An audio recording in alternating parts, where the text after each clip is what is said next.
नमस्कार दर्शक बंधु जय जगन्नाथ। दर्शक बंधु आजिकाली देखुथिबे पुओ झियो माने प्रेम करुचंती बेले बेले प्रेम करी मध्य विवाह होउनांती।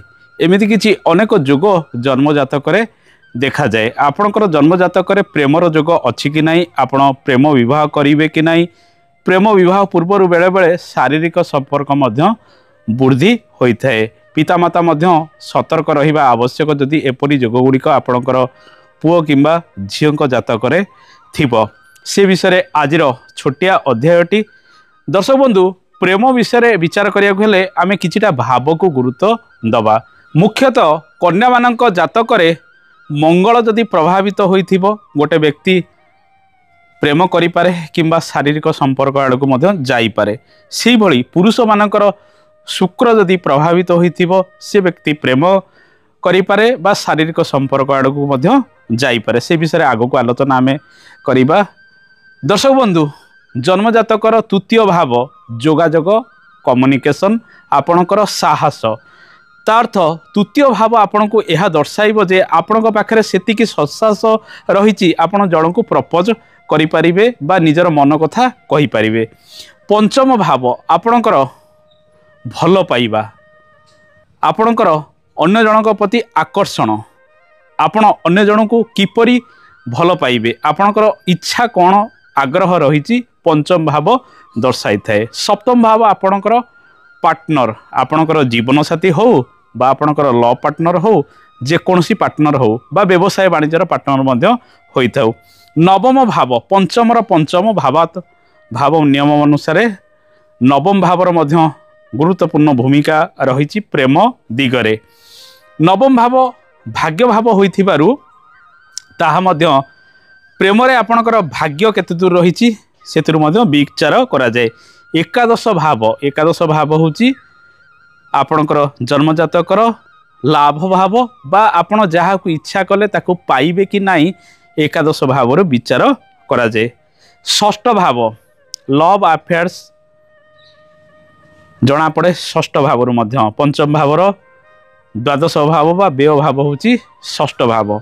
अष्टम भावर गुप्त संपर्क गुड़िक मध्य जना पड़े। आपणकर जन्म जातक जदि पंचम भावर ग्रह एवं सप्तम भावर ग्रह परस्पर जोग संबंध रही जोग संबंध जदि कहिबा पंचमाधिपति सप्तमाधिपति को देखुचंती, सप्तमाधिपति पंचमाधिपति को देखुचंती किंबा पंचमाधिपति सप्तमाधिपति कौनसी गोटे भाव बसीचंती किंबा एमाने गृह विनिमय होइचंती। पंचमाधिपति सप्तमाधिपति घरे रही, सप्तमाधिपति पंचमाधिपति घरे रही। ये जोग जदि आपणकर जन्म जातक रही ताहले यह प्रेम सृष्टि करे, जड़े अन्य जनक प्रति आकर्षित होइथाए। जदि आपणकर जन्म जातक मंगल शुक्रंकर जोग रही, मंगल गोटे कन्यार सेक्सुअल पावर को नियंत्रण करुथिला बेले शुक्र गोटे पुरुषर सेक्सुअल पावर को नियंत्रण करे।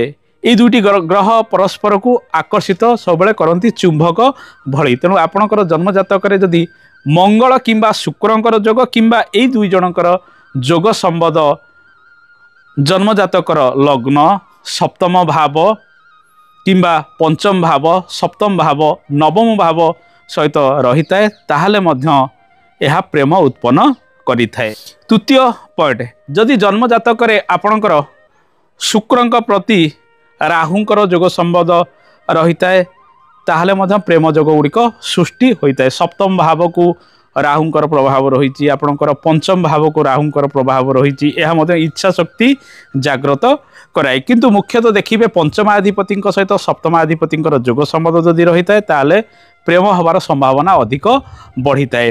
दर्शक बंधु जदि आपणकर जन्म जातक पंचमाधिपति सहित सप्तमाधिपति जोग संबंध रही, यह सहित जदि कौनसी कन्यार जातक मंगल को शनि किंबा राहुंकर प्रभाव रही किंबा उभय शनि राहुंकर प्रभाव रही ताहले से कन्या कौनसी लव अफेयर्स रे अधिक पड़िबार संभावना रही एवं विवाह पूर्व तार सतीत्व मध्य हराइबार संभावना यह बढ़ाई थाए। मन रखंतु जदि जन्म जातक प्रेमर जोग रही, प्रेम जोग सहित जदि जातक कन्यार मंगल को शनि देखुची किंबा राहु देखुची किंबा उभय शनि राहु देखुचंती ताहले से कन्या कौनसी पुओ को जितेबाला भल पाऊँच शारीरिक संपर्क हबार संभावना यह बढ़ाई थाए तेणु से कन्या सतर्क रहिबा आवश्यक।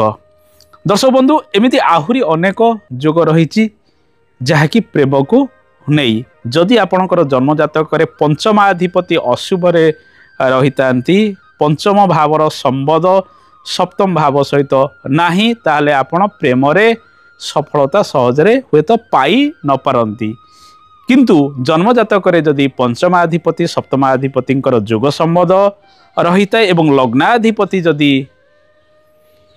ये जोग को दृष्टि दौथांती ताहले आपण प्रेम विवाह गुड़िक करि जहाँ को भल पाइले परवर्ती समय ताकू मध्य विवाह करि एमती अनेक जोग गुड़िक रही। दर्शक बंधु आज कार्यक्रमटी आपको केमिति लागिला निश्चित प्रकार भल भल मतामत देवे। रहुची आगामी अध्याय आपन सहित देखा। जय जगन्नाथ। धन्यवाद।